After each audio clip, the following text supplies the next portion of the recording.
introduce our guest today, who's going to be sharing his wisdom on how to gain influence in your marketplace, authority, and of course, translate that into more customers to serve.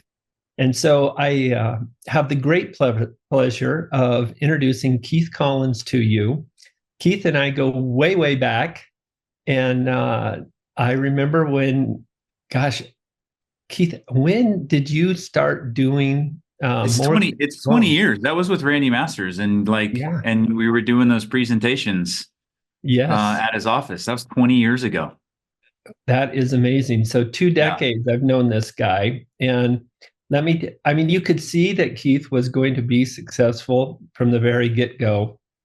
But actually, you even exceeded my expectations. You really have grown into a leader in your space. Thank you. It's really a privilege to have you here sharing with our team today, because I have watched some of the videos that you've produced on trending subjects in our industry and thought, that's damn good. That Keith Collins is doing great. And I know that, you built your practice in Sacramento and Placer County and then relocated your family to Tennessee. And as so many Californians have, but yet still able to serve some of those folks on the West Coast. And I know your social media has enabled you to actually serve clients in multiple states. So you might talk about that. But we have about 30 minutes for you to share. And we like to leave a little bit of time for people to ask questions as well. And if you have a question that comes to you guys as Keith is sharing his strategies for social media and the different platforms, please put that in the chat. And then I will address them in the order that they are received. So Keith, why don't you take it away and tell us a little bit about what you've done in social media on the different platforms, YouTube, Instagram, Facebook, and how realtors might take some of those strategies and make it work for themselves. Okay, thank you. I really appreciate the opportunity here to chat. I will jump into it and say, the majority of my business that comes from social does come from business to business. I don't get a lot of direct consumer to business referrals and opportunities. So my perspective has been a little bit different in terms of what I'm doing with social media. But I do think that as a real estate agent, especially in an area where people are relocating in, social media, specifically YouTube and Instagram, is an amazing untapped free resource to be able to educate customers and reach out to real estate agents, other real estate agents, for inbound opportunities. I'm just going to throw a couple of things out here a little bit as I get into this, and then I'm going to jump into maybe 3 tactical things that I think everybody could do regardless of your comfort level with social media. First of all, if we're looking at Instagram, Facebook, and YouTube, I think there's a couple things to really pay attention to, and it's the origin of what it was for, right? So Instagram was for images. That's what Instagram was originally made for, was for images. Now they've moved to video, but it's imagery, right? So Instagram is imagery and beautiful imagery. And the really cool thing, and I say this a lot, is I feel like being in real estate is like legal insider trading. Right? Like, I don't tell people that I'm in mortgage. When someone asks me what I do, I tell them I'm in residential real estate, because residential real estate is the cool, sexy topic that everybody wants to talk about. What's going on with the market? What's going on with interest rates? Anytime I meet with somebody for the first time with a cup of coffee and it doesn't have to do with business and they ask me what I'm doing, they always want to know what's going on with real estate. And so that's where I think the opportunity comes from some of these platforms. So Instagram is for images and cool things that are happening in the marketplace. Facebook was designed so grandma could see what's going on with her grandkids, right? Like, that's what Facebook was designed for. Like my grandma, she's 85 and she's on Facebook. It's awesome. She will type like in the comments, and so that's how grandma connects. And it's and that's what she goes on to see. She goes on to see her grandkids. And so we have to keep that in mind, because I think sometimes what happens is, we look at, social media as this farmer's market to sell, and it's not that. It's an opportunity to engage. It's a database, right? And you wouldn't you wouldn't take your database and sell your database the way people are selling on social media. And so when we look at Facebook, we have to understand that it's a community of people trying to share information to get to know each other more. And it's one of the greatest databases out there. And then YouTube. Number one search engine in the world is Google. Number two search engine in the world is YouTube. And YouTube is an amazing place for people to learn and get educated, especially about new areas. If I were to do it all over again, and if you follow me on Instagram and social and YouTube, you will see a trend in the last 6 months, and definitely a trend moving forward, where I am focusing more time and energy into YouTube and less in Instagram. And the reason is this, and I told you this a little bit earlier, Don, or on our call, I think yesterday or the day before, is YouTube is constantly prospecting for you. Whereas Instagram, you have to consistently feed the beast. And let me explain what I mean by that. It's common that you'll go to YouTube and search for something, and YouTube will pitch you a video that was done 3, 4, 5 years ago. As long as YouTube deems the content relevant to your search, they will send you that video. Instagram, I can't remember a time I saw a video from 3, 4, 5 years ago. Every once in a while I'll get a video sent me from a real estate agent saying, hey, is this thing true? And maybe it's 3, 4, 5, 6 months old, but it's not 3, 4, 5 years old. So from an Instagram standpoint, you have to constantly be feeding the beast. Whereas from a YouTube standpoint, it is constantly prospecting for you for new customers. And then the leverage opportunity, especially in a relocation market, when someone says, hey, tell me a little bit about Granite Bay.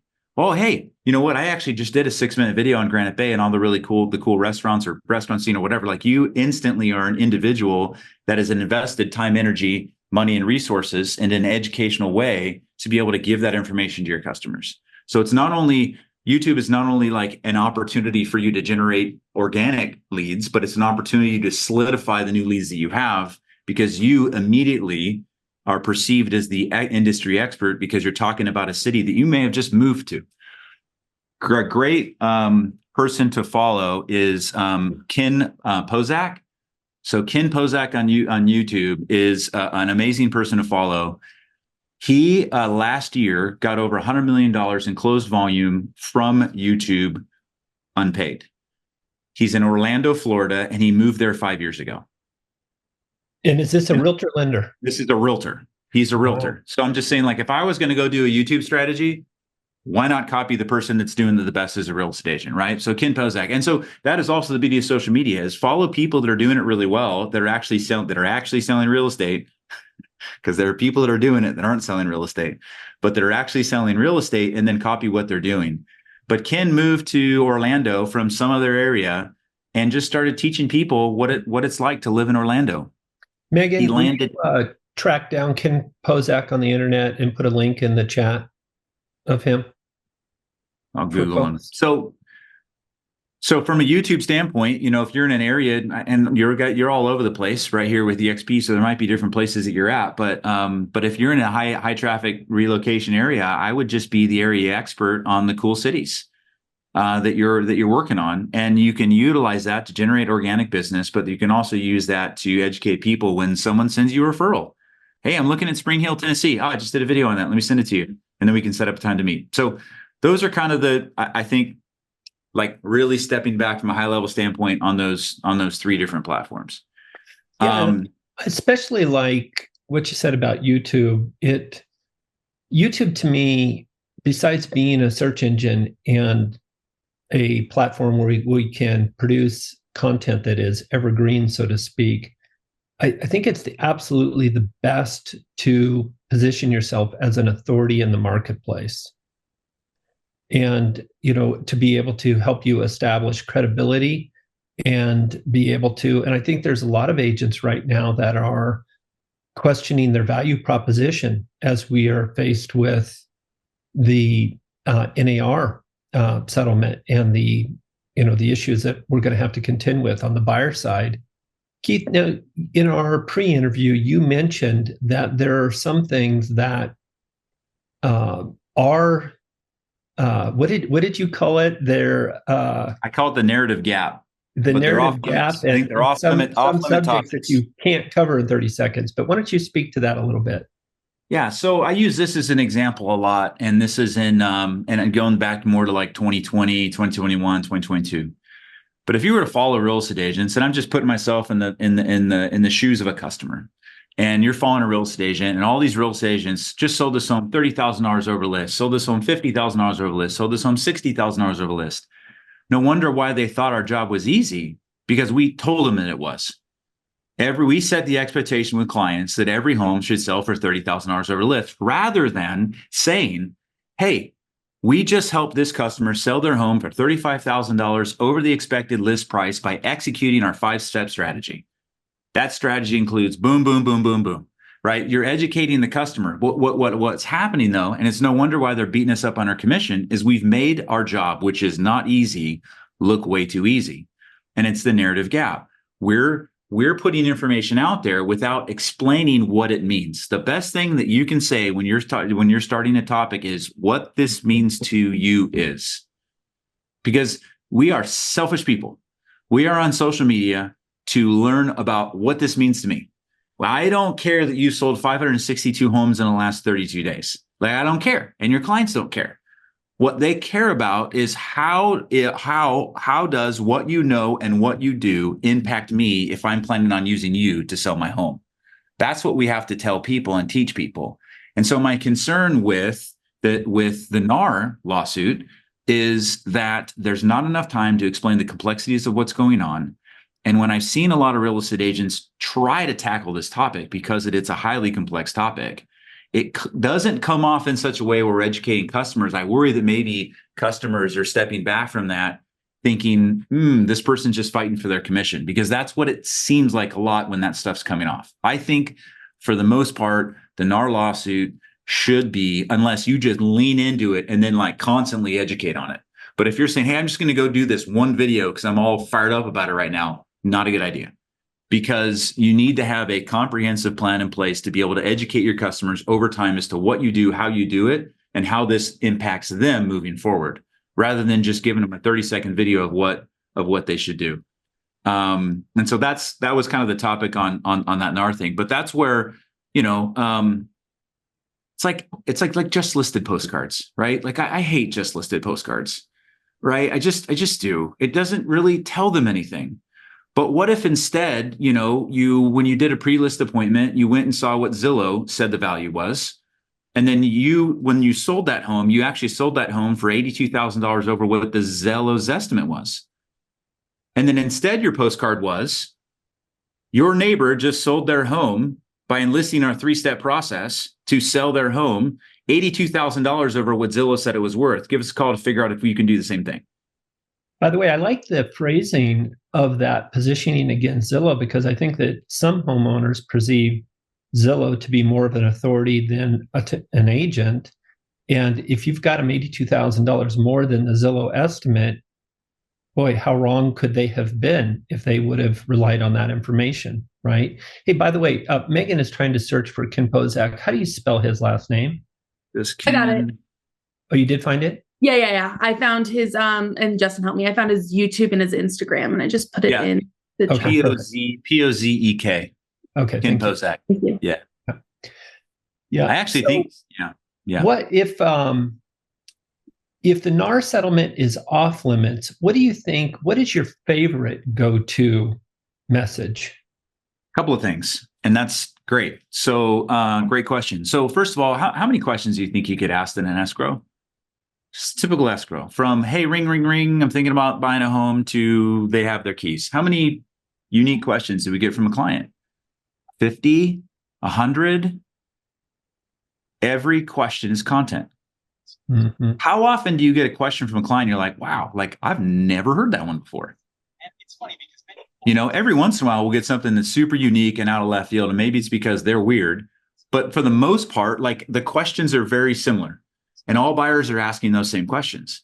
And so if it was me, I would just start answering those questions. And so I have a video inbox in my email. And whenever I get a question from a client, I'm like, ooh, that was a good one. I just send myself an email, because I batch content. So when I shoot video, I'll shoot like 15 videos in a day, and then it gets all taken care of, and then it's edited and uploaded later. But I start with that. Anytime I get a unique question from a client, and I send myself an email. Anytime I see a video that I really like from an agent or another lender or whatever, I'm like, oh, I could do that. Maybe I could do it better or differently. I send myself an email. and I put that in my inbox for that. So the first thing I would start with is the questions you're getting from your customers. There's this agent in South Carolina. I know you're going to ask me the name. I completely forget it. She's a relocation agent. She's on YouTube. She gets a ton of business relocating from clients that are in the clients moving to the Carolinas.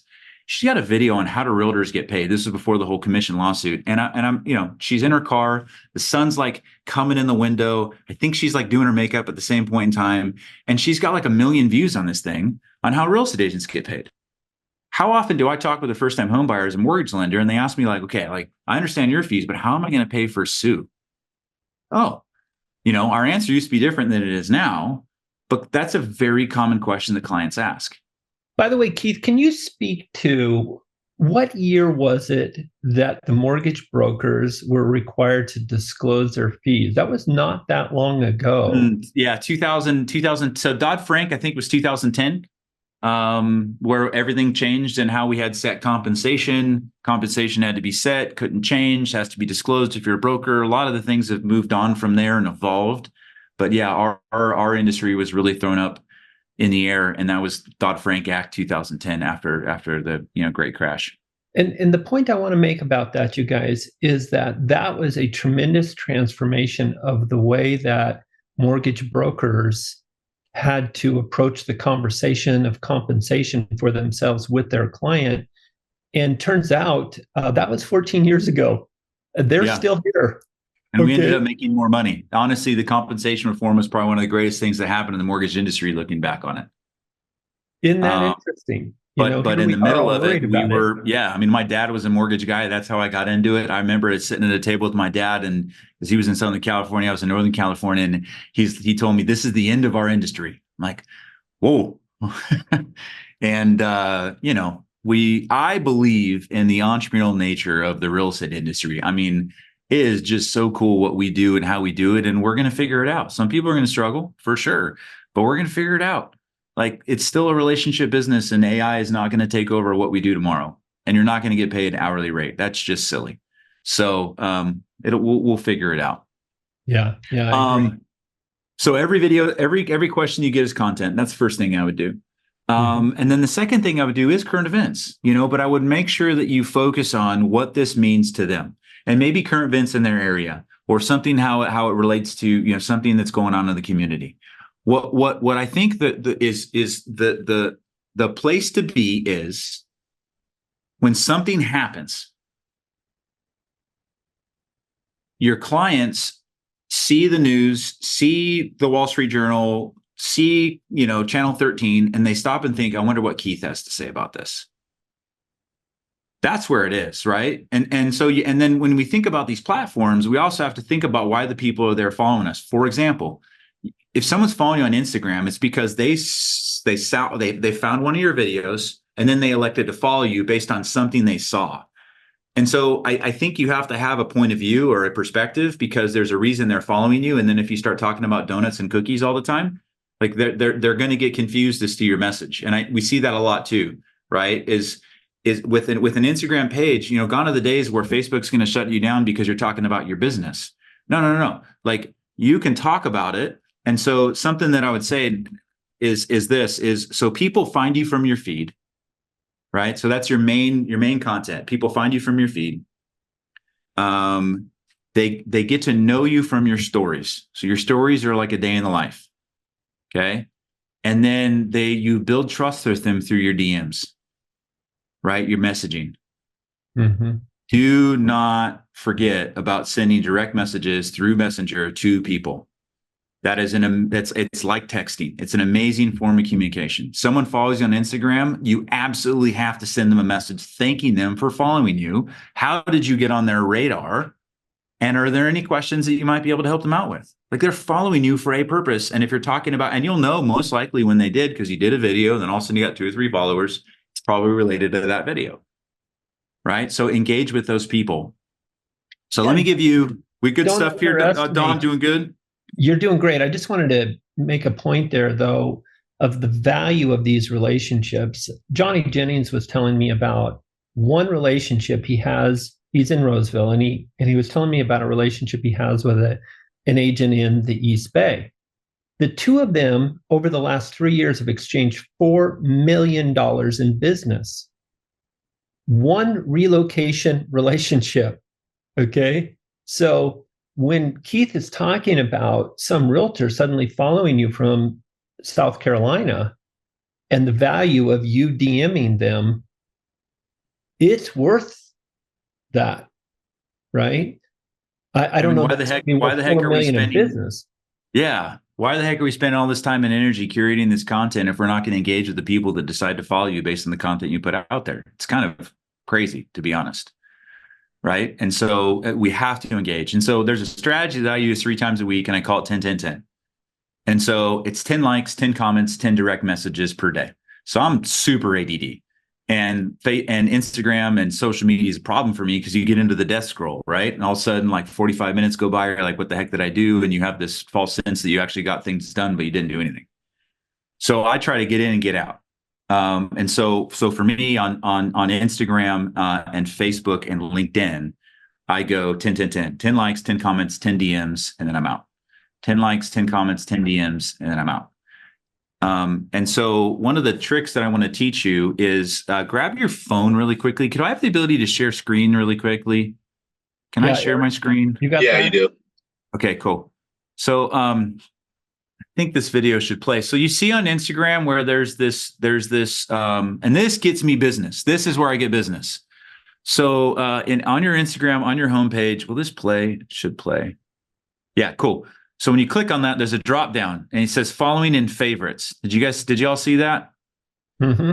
So when you hit that drop down, it's going to drop down, and most of you should have it, and it should say following in favorites. Okay, grab your phone and look at that. So everybody have that? So do you know that so if you have people that you're following as your favorites and you click that drop down, Instagram will completely resort your feed to only those people. So Don, you're recruiting real estate agents, right? You're recruiting real estate agents. There's some real estate agents that you want to connect with, you want to stay in front of. Any other agent here, maybe you've got your top 50 clients that you're trying to, that I got 10 people that I'm trying to get as a listing, and I've got my active people, some other business partners, and maybe some agents I'm trying to cultivate relationships with. So that the problem with the algorithm is you might be following 400, 500, 600, 2,000 people. It may not be the people that you want to engage with or the most that have the most impact to your business. But what the favorites does is you put these people in your favorites, you click favorites, it completely resorts your feed to just those people. Oh, I love it. And so, yeah. One of the things that we're training our agents to do now is to build everyone, due to Buffini's influence, everyone has been building personal spheres of influence, right? Yes. For whom they are a real estate resource to become the realtor of choice. And what we're training them now is, hey, actually even more valuable would be to build a professional sphere. So if you build that professional sphere of, let's say, the top 100 relo markets to you with agents, coincidentally, that could be with other companies that might have an interest in talking with you about EXP, and you deploy key strategy of favorites and then engage your 10 by 10 with those people. Wow, what a great return on time that is. Absolutely. And so there's also a really good book. It's called Giftology. I love it. Check it out. Take a look at it. And it's the art of building relationships through gifting. I read it, and then we added that into this. And so what I'm doing when I'm going on socials, I'm not only looking for a 10, 10, 10 opportunity, I'm looking for a gifting opportunity, right? Amazon will do a get well package. It's $25 and they'll drop shit to someone's home same day. And it's got like seltzer water and vitamin C and a couple other things. And how cool is that if you're a real estate agent, you're on social media, they posted they're home sick for the day, and then you send them drop ship same day, a get well package from their realtor, right? Like they're never going to forget that. And any other like Zillow can't compete with that. I can't compete. You can't compete with Zillow on a national level, but they cannot compete with us at a local level. When you get hyper local, they can't compete. And that's what this database, which is what social media is going to do, is if you use it that way, that's how you're going to elevate those relationships. Super cool story. One of my best clients, he does a post. his son got accepted into the Air Force Academy. So I went on to Etsy, designed a blue Air Force dad hat, and I sent it to him, right? I got no less than 3 text messages over the course of like a week and a half. And the final text message was, Keith, once I have not taken this hat off since you gave it to me. And the moment that I received the hat is when it became real for me. And I'm so grateful. Mm-hmm. So it was like an $18 hat that I designed on Etsy and sent to him directly from Etsy. Like it was easy. But I wouldn't have known this if I wasn't following him on social media with the mindset of I need to engage with people, but also how can I love on these people in a way that no one else will or can. And so those are the opportunities that, so, there are people I talk to a lot like this. There's like social media. It's like, I'm not comfortable on video. That's cool. Don't do video. Use it as a big old database and just find opportunities to love on people and jump and appear in their life in a way that some of their best friends don't. And you're their freaking realtor. Yeah. That's the power, I think, of social media, is the information that it can give you if you utilize it the right way. Yeah, I love it. Hey, this is great stuff, Keith. And I don't want to get out of this call, though, without addressing what our nation is facing in terms of the affordability crisis. I believe that, I don't know with this recent drop, but we had been at a level of unaffordability that we hadn't seen since 1981 when interest rates were 18%. And I know that you recently made a change from a major national mortgage company to the Lending Collective. And you had mentioned to me in the pre-interview that had enabled you to deliver a more competitive rate. Can you translate that into buying power for the consumer? So let's just use an example of nationwide. Let's say that the average loan's $400,000. What is 0.5% going to mean to the consumer? How much more home can they afford to buy in that context? Well, I mean, probably $30,000 ish more home. Look, like, when rates were at 2.5% and your lender was offering 2.7, like nobody cared because they were at 2.7%, right? But now someone's, getting your lender's offering 7.25 and someone else is offering 6.99. No matter how much time we've invested with customers, answering calls on the weekends, sending out approval letters after hours, meeting them at their home, whatever, all the things that we're doing, rate matters more now than ever before. And I felt compelled, based on a few other reasons, to jump back into, because when I started, I was a mortgage broker, jump back into an independent mortgage broker. And that's really where the opportunity, I think, lies right now from an affordability standpoint, is access to extremely unique product to customers who qualified that couldn't before. And then really, we just don't have the layers. And I don't mean to disparage, and maybe this is not great information. You can shut me down anytime, bud. But, the cross countries, right? The Fairways, the American Pacific Mortgages, the Movement Mortgages, great companies. And in 2008, 2009, 2010, when kind of the industry crumbled, those companies really came alive, and we were able to do things that we weren't able to do before. But they've grown so big and added so many layers that it's impacted interest rates, and that's the unfortunate nature of what's happened. And so the independent mortgage broker can come out, and I mean, we're like 5.5% on government loans right now, whereas most retail mortgage banks are in the low to mid 6s. That's a significant difference for a first-time home buyer that's trying to qualify for a home, and every penny matters. And that's where I think the opportunity with the Lending Collective that we've created and the space with an independent mortgage broker is going to be able to help our agents sell more homes and our clients buy more homes. Yeah, makes sense.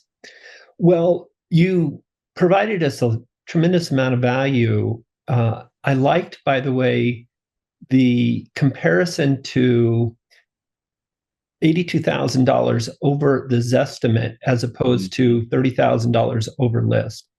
When I hear somebody saying, I sold the home for $30,000 over list, I think, well, that agent screwed up the pricing. And that's the narrative that the consumer could be telling themselves. You spoke Correct. to the narrative gap. But if you poke it at Zillow that way, then I'm really okay with that. So I like that. I love your 10 by 10. One of the things that I would like us to do as a collective is if you know of somebody like Ken Pozek, I hope you guys grab that link. the realtor in Orlando that Keith spoke of. If you know of anybody on the top 4 platforms, so think YouTube, Instagram, Facebook, or LinkedIn, that is doing an outstanding job, get that information to Megan and she will post it up at our Facebook page, Atomic Habits, powered by EXP, which is Keith, that's our private Facebook group, and which you're welcome to join. And I'd love to. If you have other people besides Ken, and if you do figure out that woman in South Carolina with 1 million views doing her makeup, talking about the market, you could put that in there. But hey, Ashley Walker is a great person, I think, to follow. Hey, Ashley Walker. So she is a newer agent that just got into real estate about 2-3 years ago. She's in the EXP family. And she is all about relocating to Nashville, and she's blown up. I'm absolutely blown up. And it's all been through Instagram. So I think she's a great follow. And then another person, just because I'm in Tennessee and I, if you're in a relocation area, like lean into that. So there's another person, which is Move Me to Tennessee. So if you follow Move Me to Tennessee, I think those two are doing social specifically on Instagram, the way that the platform is going to promote your business, and people will follow you and you'll generate opportunity from it. Love it. Love it. All right, you guys, did we, let me just make sure we didn't have any questions in the chat. Keith did put his contact information in the chat if you'd like to reach out to him personally. And I do have a question, if you don't mind. Yeah, go ahead, Anna Maria. Is there a way to, so you were mentioning reaching out to people who started following you. Is there a way to look up whoever started following you in the last 3 days, for example? Yeah, so on most of the platforms, you're going to be able to go into your settings and see who has recently followed you. So like on Instagram, it's the heart in the top right-hand section. If you click on that, you just can scroll through and see who's following you. All Things Twist just started following me. Is that what it is? Courtney? Yep, there it is. So Courtney just followed me. I'm going to follow Courtney back. I'm going to go to her page. Oh, can I save some people's? This is the best tip I have for you right here. Okay, I'm sorry. So this will be helpful. So does anybody do text replacement in their cell phone? Changing your lives right now. This is the best tip that I have. Okay. All right. So if you're an iPhone user, you'll like this, Courtney. Watch. I'm just going to type in INSTA, Insta, and it automatically is going to send you, hey, thanks for the follow. How are you? So in most of your cell phones, if you were to type in, On My Way, OMW, it will automatically auto-populate in your text, On My Way. So this is a text replacement. So go to your settings, go to keyboard, and set up text replacements. And so for me, I have a ton of text replacements. So what are the common things, like an email signature, what are the common things that you text to clients a lot? Like, hey, I just set up a showing at this address, blah, blah, blah, blah, blah, blah. If you or like Instagram hashtags, I have IG1, IG2, and IG3, and it has all of my pre-saved hashtags in there. And so when I just type in IG1, it auto-populates all of the hashtags. If I type in happy, it will automatically populate. Hey, saw it was your birthday today. Wanted to reach out and wish you a happy birthday. I hope it's your best year ever. Right? Because like Facebook will tell you who your people's birthdays are. So I just go in, I type in happy, it auto-populates it. So sorry, that was a tangent, but text replacement will help. Yeah. No, so Anna Marie, if you just go into your history, it will show you in all of them. Fantastic. All right. Any other questions? By the way, Courtney she built a fantastic boutique brokerage in the Mariposa area by Yosemite and has recently joined us at EXP. But so she's a great person for you to connect with, Keith. Awesome. Thank you. Yeah. All right, you guys. Thank you for taking the time. Keith. Thanks, Keith. Great job. As always, you delivered, buddy. You're awesome. Take care. Appreciate you.